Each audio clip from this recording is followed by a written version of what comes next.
somehow it feels like it's a continuous deck. You know, it's slowly updating, but you know. They'll always keep on printing dragon cards. But Jack won the roll and is going first. Maybe we'll see the Ken Gen duo. And he has started off with Ken, the Warrior Dragon.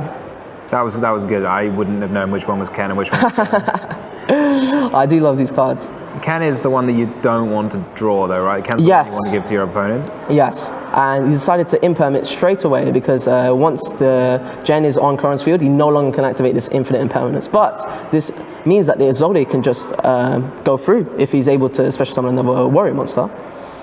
Yeah, do you reckon Karan knows what's up now when you see the preparation of rights? He knows what the Mikanko cards do? The deck is, I would say, not familiar it's not been around the top tables as much. So you might be unaware of the full possibility, to the full extent of what this deck can do.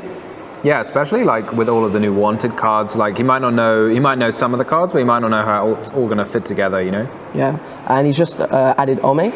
Which has a really great effect of being able to add a Mikanko spell, I believe, or maybe a Mikanko card, and you discard one card, discarded a redundant Ken. And then, what's that? Oh, that's an Arabesque. Okay. Yes. So you can return the Ken to your hand and then special summon a Mikanko monster. Does it get equipped with the Arabesque? Yes. Okay. So if he summons a Hare, the Fire Warrior, he should be able to. Oh, he's gone for the Huli?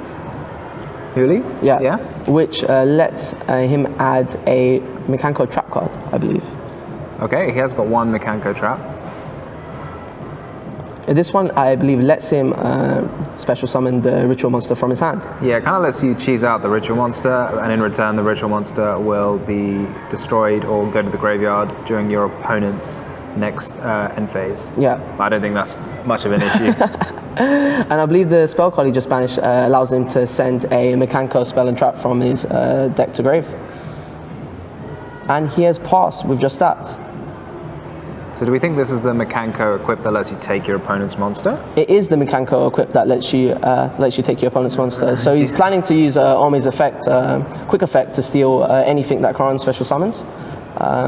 Sad that we didn't get to see the Mikanko deck really pop off. Yeah, this felt very tame to me. I don't know what you think. Do you think it's supposed to be doing more? I felt like he couldn't get an extra monster on the field. The Huli is a psychic and Ome is a fairy.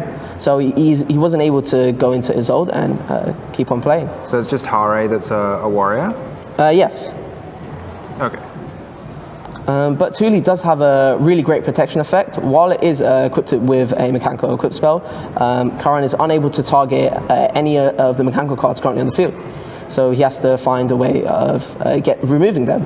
And the Mikanko cards itself, I believe, can't be destroyed by battle. I'm guessing. Well, it makes your opponent take the damage. Yeah, if Huli is equipped with a Mikanko spell, it can't be destroyed by battle.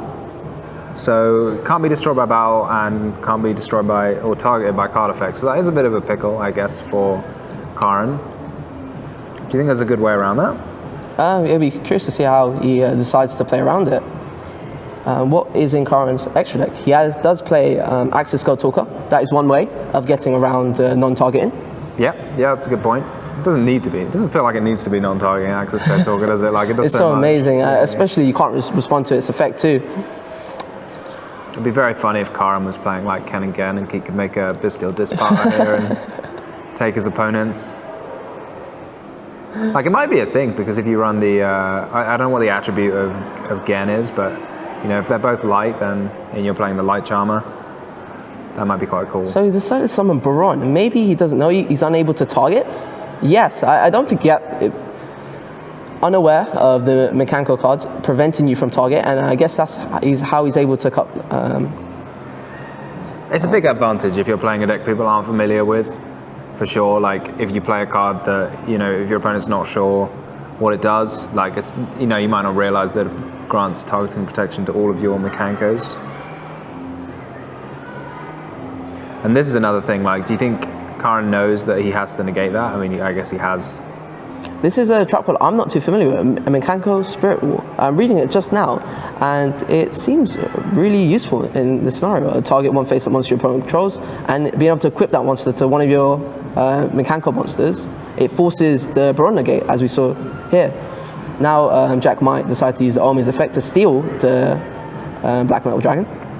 Yeah, stealing an opponent's monster is a really annoying form of interruption. Like, we saw like Book of Moon being quite relevant as well, because a lot of monsters, like, you know, you want them in the grave or on the field somehow, but like taking it means that is not the way it works. Now it's just, you know, it's kind of vanished for a turn almost. It'd be like Book of Moon we saw really popular in the last format as well. Just ways to like stop your opponent using that monster in any way for a turn is really handy. Karan looking through his extra deck, figuring out what he can summon now. Yeah, because I think like, I mean, if Karan had known, maybe he might not have used the Baron pop already, and then you could now pop with Baron and get your search from your Red Eyes Metal Dragon.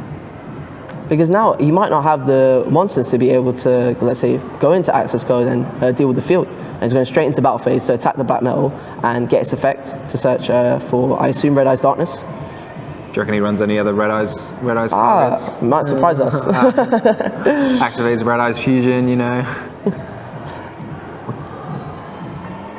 I wonder what else he has in hand. He didn't summon the Striker Dragon? Well, he can't have summoned it. Yeah, he didn't summon the Striker Dragon, which is usually how the Dragon Link deck tends to open up with. Yeah, he's already used a Bestial. I think he started with Magnamut. Leaving a 3000 attack monster against Mikanko is, I think, very dangerous. Traditionally, this has been a deck of giving your opponent a big monster and just attacking into it and dealing damage. So he's decided to use Bestial Saranir. Yeah, that's Saranir. Paired with the red MD, he can now keep on going. I wondered why he decided to, you need to go battle phase first, maybe? Yeah, I mean, I guess he just wanted to destroy the... Yeah, right, it doesn't look like he's... I mean, he did banish the Metal Dragon to summon Saranir, so maybe that's why he felt like, you know, he didn't want to banish anything else in his graveyard, wanted to make sure that got into the grave. This way, he can use Bestial Regain's effect because he has banished a monster and getting another draw. Maybe this is how he preferred to sequence it. Getting an extra card isn't too bad. Yeah, do you think he's gonna... I'm never too sure when you're playing this Dragon Link deck, like, when's the right moment to stop and when you want to keep going on. Because in this case, you know, he could turn some of his big dragons into a Romulus, for example, search a ravine, and then, I don't know, do what? But, you know, you can keep going, but it's hard to say if that's beneficial. You just want to, you know, pause now and go into a Hieratic Seal or something. From my experience, I've seen players make Hieratic Seal a bit too early. I feel like they are maybe a bit scared of hand traps when the upside of not making Seal is maybe something Burrow Savage, Burrow Land, a lot more impressive monsters. But I wonder what Karan can do now. He might opt to summon a monster and go for Romulus, but I don't know where he would go from there. He hasn't used Rocket Tracer's effect yet, so that is also an option. But he's got to get the Rocket Tracer into play. With the Red Eyes Darkness Metal? Oh, I see. You'd rather do that than... Yeah, that makes a lot of sense. Triple Tactic Talents. Was there a monster effect used? Yeah, he used the Ritual Monster. Yeah. That doesn't target. I think he's found his answer to clearing the board now. Yeah, because, I mean, the Ritual Monster's just going to... Is it going to go to the graveyard in the end phase, or is it going to go back to Jack's hand? I think it goes back to the hand, because... I think it only goes back to the hand if it's summoned off... Yeah, it was summoned off the Mikanko the great Mikanko ceremony. Yeah, it gets returned to the hand. This is going to be a tough board for Jack to play through. Dragon Link is one of the decks, when it starts playing, the board it does put up is, I think, somewhat oppressive. Oh yeah, it's very good. I mean, the fun thing about Mikanko is you don't need to play through your opponent's board, right? You just need to... summon enough monsters and deal damage. Yeah.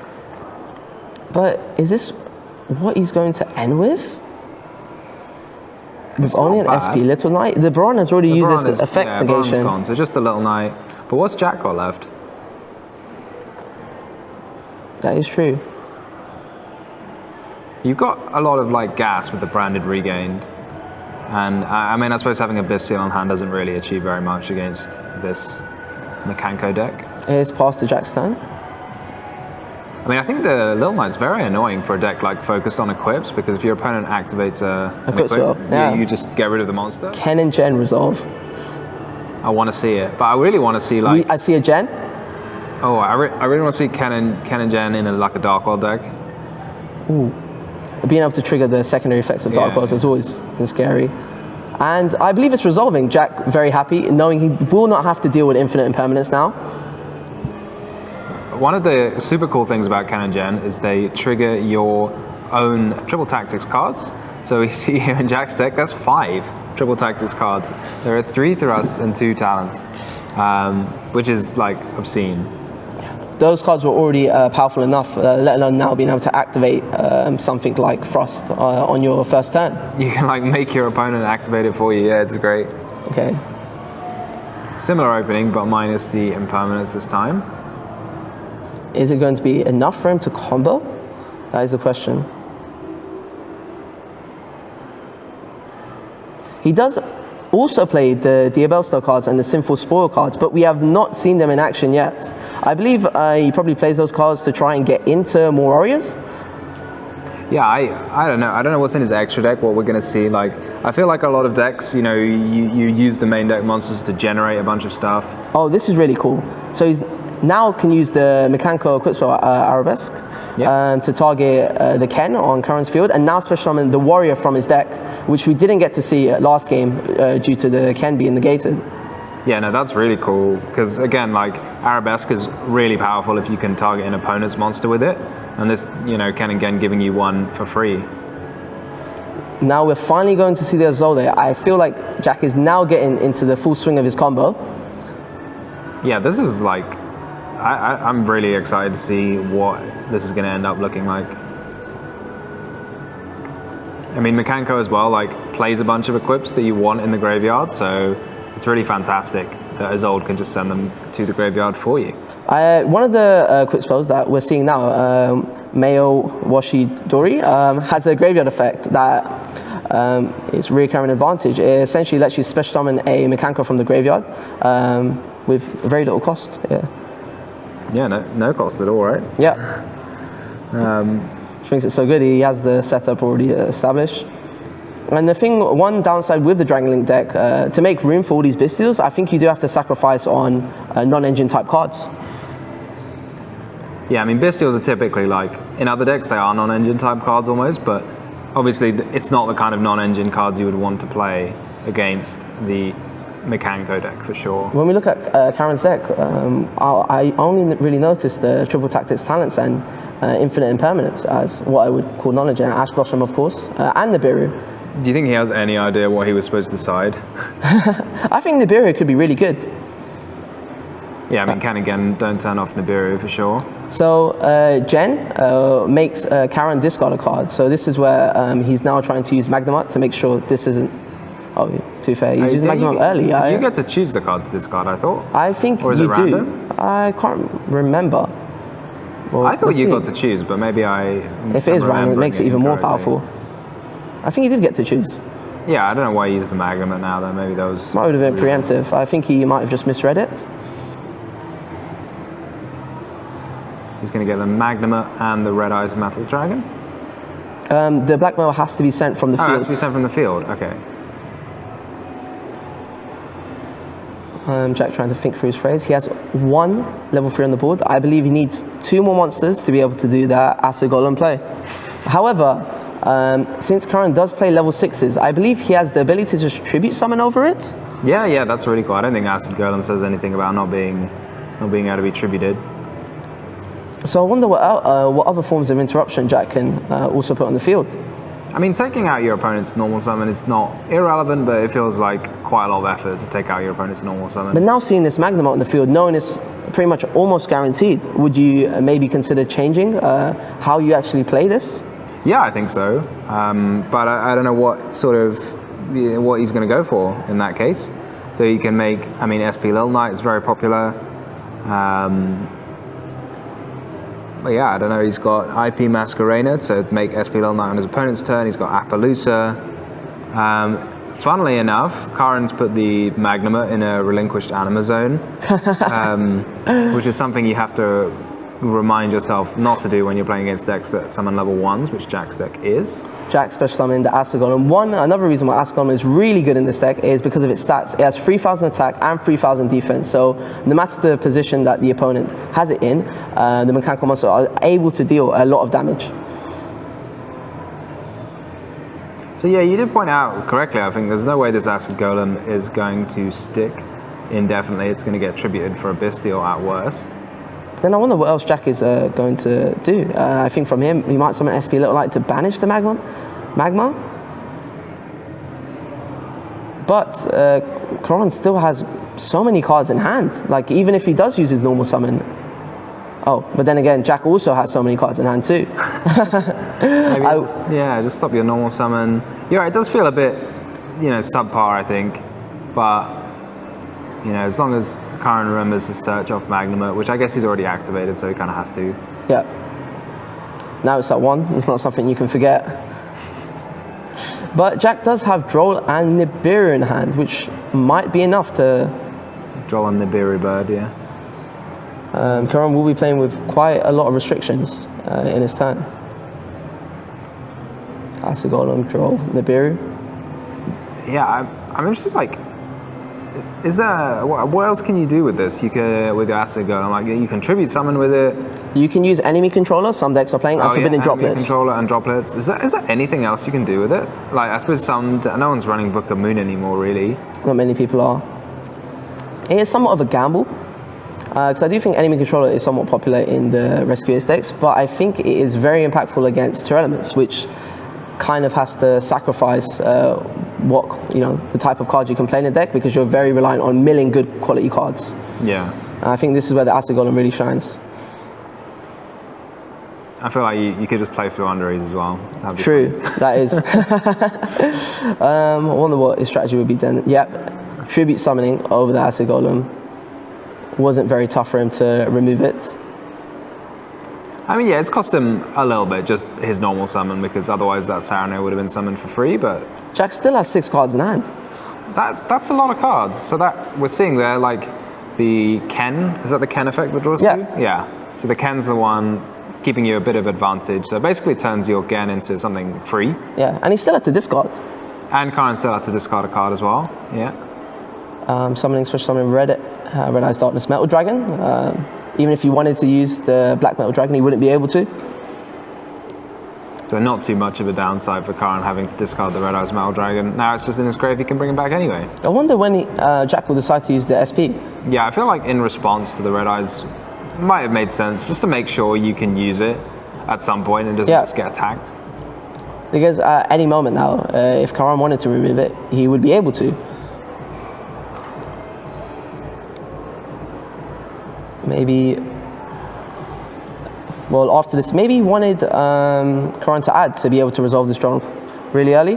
It also makes me wonder why Karan wanted to banish his Bestial Saranir, because it has a really good graveyard effect of sending Bestial Lubellion, and Bestial Lubellion would be really good right now in the grave, because he would be able to tribute the Red Eyes Darkness Metal. Yeah, I'm not sure what else he could have done if he hadn't banished it for the Red Eyes Darkness Metal. Maybe it might indicate he doesn't have many more special summons available. Maybe quick launches or other Bestials. Yeah, you'd need a quick launcher because you want to get that level 4 or lower into play to make Strike a Dragon. And I think he might decide to go for Romulus. Romulus here would get him Dragon Ravine, and from Dragon Ravine he can go into Absol, but he is showing us here he already has Dragon Ravine. The Draw and Lockbird's been hit the graveyard. I did forget about that. Can't get too excited. I do it so many times. It's so bad when you play somebody plays Draw and Lockbird and you think for 5 minutes and then you're like, let me search this, and your opponent's just like, Droll is here, I just played it, and you're like, oh yeah, sorry. Or when you try and search under your own Draw and Lockbird. Very easy to forget. No, I completely agree. Deciding to use the SP Little Knight effect now. Because I feel like, why didn't you just do this earlier? I don't know. I mean, I guess it doesn't make that much of a difference, but I guess Karan was maybe planning to send the Bestial Rebellion or Saranir, then send the Rebellion. Yeah. But now Jack has activated a monster effect. He can now activate the talents, but he's unable to steal anything, so he'll be forced to look at Jack's hand. Yeah, unable to steal and unable to draw. So yeah. And Jack does have the Mikanko spell in graveyard, Maya Tori, to keep on playing. It does get banished after you use it the first time, I think. I think the monster gets banished. Oh, is it just the monster? You can bring back every turn? That Yeah. card's amazing. That's really cool. Talents to look. Staring down the two Nibiru's and Ken. I wonder what you take. I think you take the Ritual Monster to try and stop them getting to more Mikanko cards. Yeah, it feels like either that or the Ken, I guess. Yep. Does the equip Maya Washidori negate the effect of the monster that it summons? I don't believe so. Because otherwise you can just special summon Hare back, right? Or Yes. Hime back, and then you get another search. Yeah, you can exactly do that. That sounds incredible. Just you can special summon a monster and just equip it and then get a search. That's quite good. SP coming back to the field. Red MD on the field too, a really big monster that Jack can use to... You're not supposed to use your opponent's monsters to kill them, but I guess you're allowed to in Mikanko.